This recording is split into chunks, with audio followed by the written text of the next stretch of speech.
हर हर महादेव आवाज सुटला. मुघलांच्या पायी धाव उठला. मावळ्यांच्या उठल्या तलवारी. मुघल पलटी माघारी. राजे राजे तुम्ही अजून 10 वर्ष जगला असता तर मुघलांनी सुद्धा भगवाच फडकवला असता. अशा या राजाचे गुणगान करण्यासाठी मी श्रीतेज समाज आज इथे उपस्थित आहे. रुद्राचा उतार तो वाघाचा ठसा होता. अरे विचारा त्या सह्याद्रीला, विचारा त्या सागरी लाटांना, माझा शिवा कोण होता, माझा शिवा कोण होता.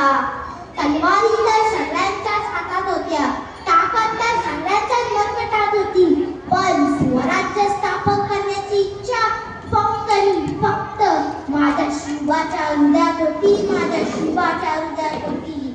जिजाऊ महासाहेब शिवाई देवीला म्हणतात, हे शिवाई देवी, गोर गरिबांचे राज्य येण्यासाठी मला एक आसा पिंजर दे.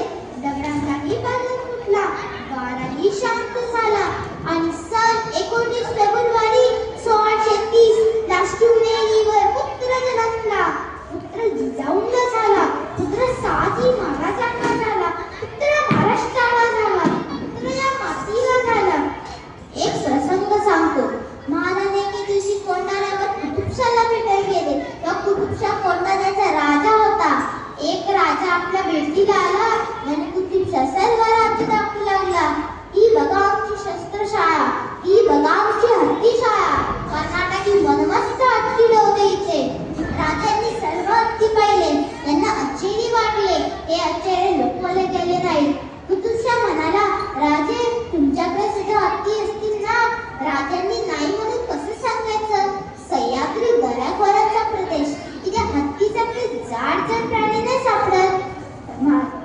राजे म्हणाले, आमच्याकडे हत्ती नाही, परंतु हत्तीसारखे माणसे आहेत.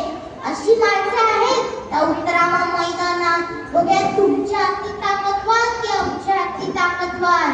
महाराजांनी पाठी पाहिले. उभं होता यशाजी कंक. यशाजी कंक पुढे आले. त्यांनी महाराजांना मुजरा केला.